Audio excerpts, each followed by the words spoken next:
people make political donations and then are more likely to get government contracts, which has been shown rigorously through research by people like Spotlight and Transparency International and others. We have a system again in which private money, our political system runs on private money, runs on private donations. So unsurprisingly, politicians want and need to get closer to business, get close to interests, who often have influence that they want in politics, which is why they donate. We have a political system in that sense in which money buys access. When I first started doing this sort of work about 10 years ago, £50,000 was a big donation. When someone gave £50,000, you went, oh, that's interesting, who are they? Now people are giving £1 million, £2 million, £3 million. These are really big sums of money. These are sums of money we never saw in British politics before. And that really puts in a position where you're able to dictate things that you're able to ask the question, is this an outsized influence on British democracy? And I think it is. Perhaps I could just start by asking each of our witnesses just to very briefly introduce themselves. So perhaps starting from my left, Peter. My name is Peter Geoghegan. I am a writer, a journalist. I'm the author of Democracy for Sale, Dark Money and Dirty Politics, and I run a newsletter of the same title, Democracy for Sale. Thank you. Public confidence in the political finance system has plummeted. I believe that it is only 24% of people now believe that party funding is transparent, and that's down from 41% in 2019. So how would you characterise the problem nowadays, and which areas are you still most concerned about? Mr. Geoghegan? Yes, I think if you look across the piece, we still have in the British political system a number of areas in which untransparent and anonymous funding can get into the political system. Some of which is around potential foreign funding. So we've done some work, say, at Democracy for Sale, where we found that more than £3 million had been given through UK registered companies that are ultimately owned by people who do not appear to be able to vote in the UK or to be eligible to donate otherwise. So that's one area. We have the issue of unincorporated associations, which has been identified by many bodies, including the Commission on Standards in Public Life, which identified them as a potential vector for what we call dark money in politics. So anonymous funding going through unincorporated associations into British politics. Around 5% of political donations go through unincorporated associations. We have, from the last Elections Act of 2023, we saw an increase in the threshold for political donations been registered with the Electoral Commission. It's now £11,400, which is a very significant sum, actually, particularly in devolved administration. I think it's important to make that point as well. We also have seen the rise of what we would call mega donors in British politics. So again, in 2023, 85 of the £85 million in private donations, 2/3 of that came from just 19 individuals. So that's 19 people who gave over £1 million. So we have also seen a huge increase in the kind of concentration of political wealth as well, and the way in which that feeds into the political system.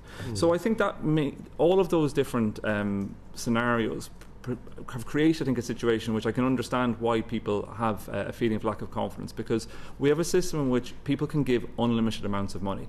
And we've seen increasing incidences of where political donations have led to influence. So people can effectively buy influence in British politics. We've seen donors given contracts, most notoriously during the COVID PPE contracts. We've also seen a relationship between political donations and contracts. We've seen things like political donors having privileged access to power. And we've really seen it's shown beyond any reasonable doubt at this point that political donors get seats in the House of Lords, which is often seen, I think, by the public as a real area of effectively corruption. All of these things together, I think, have created a situation in which people are losing faith in the transparency of the political system and have the impression, I think rightly so, that money can buy access.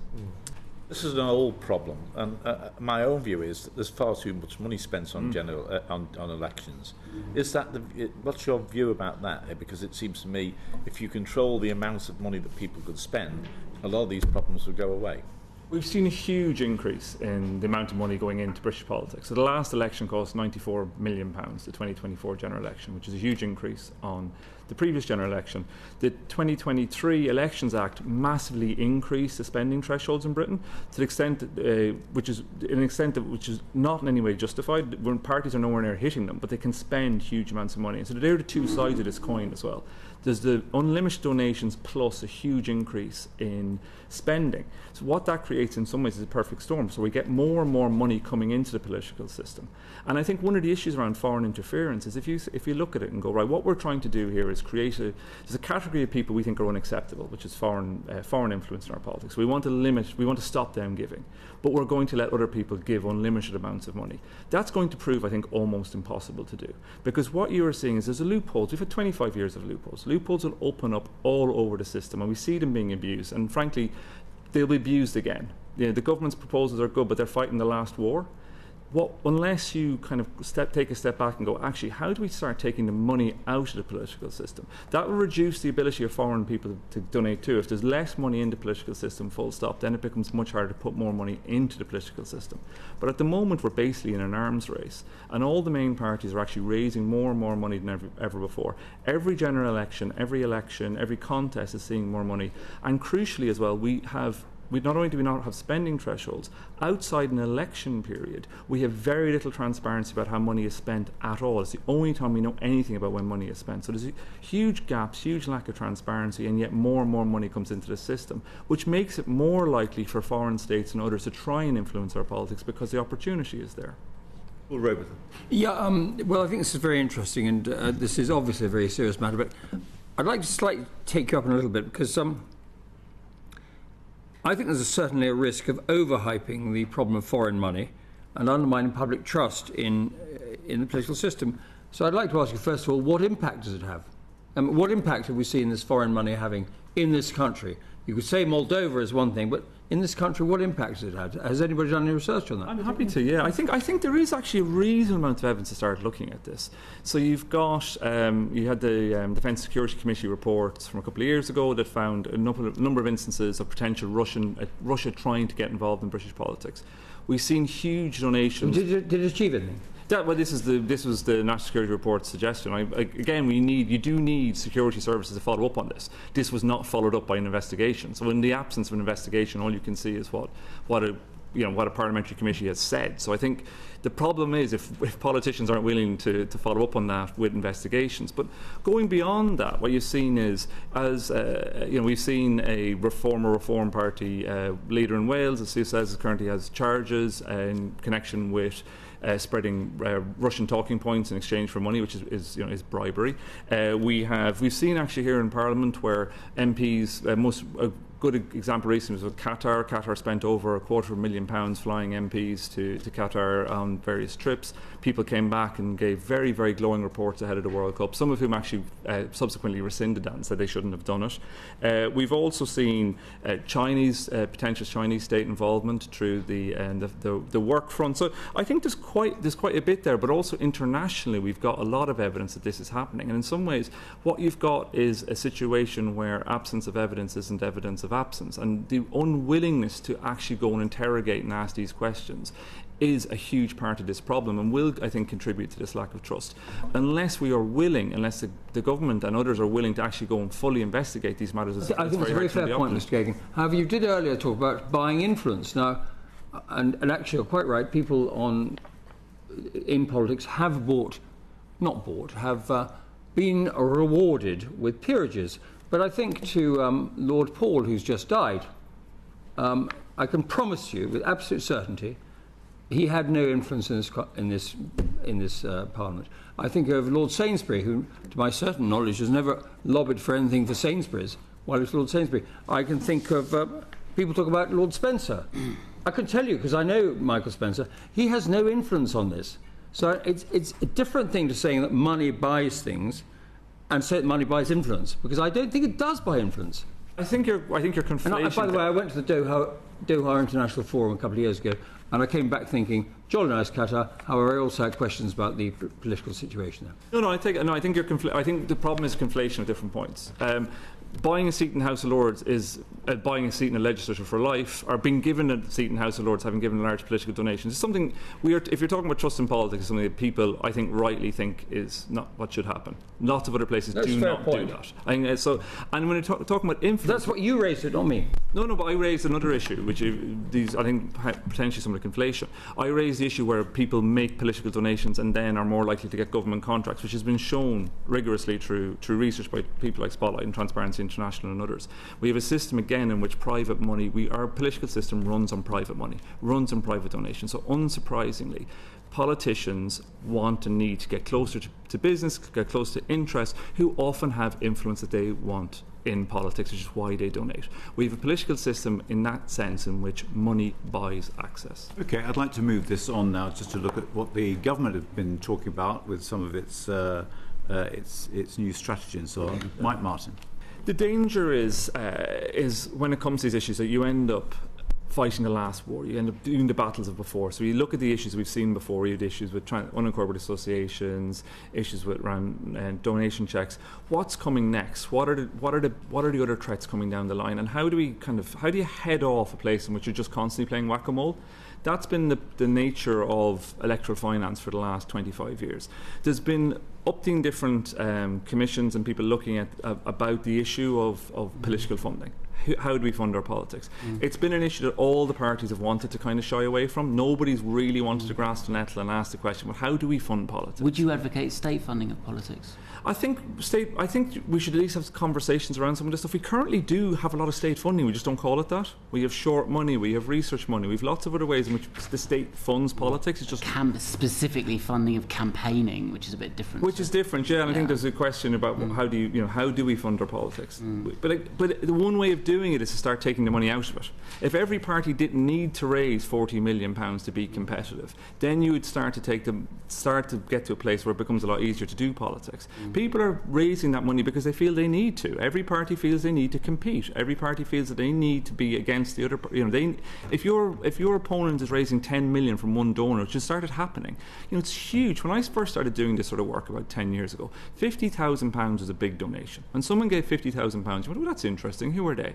Now people are giving £1 million, £2 million, £3 million. These are really big sums of money. These are sums of money we never saw in British politics before, and that really puts in a position where you're able to dictate things that you're able to ask the question: is this an outsized influence on British democracy? And I think it is. Sort of following on from that theme, there's in the strategy that will hopefully make it into the bill, they propose a UK connection test, which perhaps this particular example might have helped to that particular example. How would that work, and what are the weaknesses of it? I think this is a big question. So, one of the reasons the interest got on this is the idea that Elon Musk could give $100 million to a political party, which again shows, it shows the ability in which we have unlimited donations, so someone like this can just buy access to a party. And what if you were to bring in a UK connections test? One option might be to say, okay, look, this is only for UK registered companies or something like that. Because at the moment you can set up shell companies, or you can bypass it by transferring money into UK companies to just make a donation. So, which allows people who would not otherwise be able to donate. I think there's got to be a lot more thinking done around this, to the point where I think it does become really difficult to figure out why we allow corporate donations in the first place. Why should a corporation donate and an individual not? We see it used a lot. We see people using corporations and corporate vehicles to donate rather than themselves, which I think begs a transparency question. Whereas the member of the general public, when they look at the registers of their published by the Electoral Commission, they can see the names of political donors. But when these donors decide, for whatever reason, to use companies to donate, it actually obscures it quite a lot.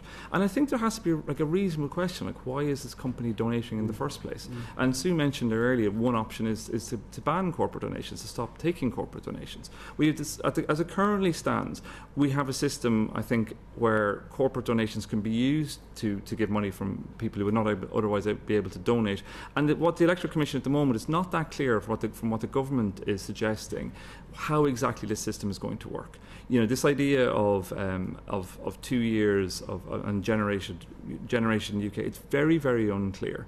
It's not clear how corporate thresholds are going to be reached. And if it's not about profits, if it's just about revenue, well then, if they're not profits, how has this money been generated in the first place? You know, how can you give money that you have not made as a profit? That doesn't make any sense. So I think there's a desire clearly on the government's part to try and do something about this. I think that's to be applauded. But as it currently stands, I don't think it goes far enough to protect us from people using corporate donations to give money. We did this research, as I mentioned earlier, where we found millions and millions of donations given from people who would not be able to donate otherwise, including more than £500,000 from a Venezuelan-born banker who's just recently pled guilty to charges in the US in connection to bribery in an election. And just one, I would argue that crypto payments are akin to paying in cash, but actually more traceable, more transparent. So Mr. Geoghegan, just to come to you, that sounds as though actually crypto is less of a problem than or AI-enabled micro-donations is less of a problem than we might think, and than some of the other things you've been talking about so far. Whereas I must admit, I came into this presuming this was one of the big gaps in our control regime, but apparently not. I think the one thing, I have not been, I defer to Lord Starfires here as someone who's more involved from the Treasurer's point of view. What we've seen time and again is, you know, if you look at political parties, the Treasury teams are rarely very large. What they're used to doing is just looking up, basically Googling if someone's on Companies House or the electoral roll, and then finding out. I think it does at the very least, behoviour would require more sophistication within both if we were to not change the regime that we have, within political parties in terms of donations, about how to handle donations. I'm sure this, I can't speak to the quality of the software or not, but I think at the very least you would need, both in the Electoral Commission and in political parties, a way of actually understanding how to do this, how to look up all of these things. And to give you a bit of context, I as a journalist would love if I was able to reconcile in real time political donations. At the moment, the Electoral Commission just publishes someone's name. If your name is unusual, it's quite easy to find you. If your name is very common, like Joe Bloggs or Ian Smith, it's really hard to know who made a political donation in this country at the moment. So we actually don't have a huge amount of transparency around that. The transparency is for those with strange names. So if I, with my weird name, was to make a political donation, it'd be pretty clear where it came from. If somebody with a very common name makes a political donation, we actually can't really see it. And so I think there would even have to be changes in the regime. I think at the very least, from what it does feel as if the regime as is currently is not fit for purpose to deal with that with the transparency measures that we needed to do. I understand the point.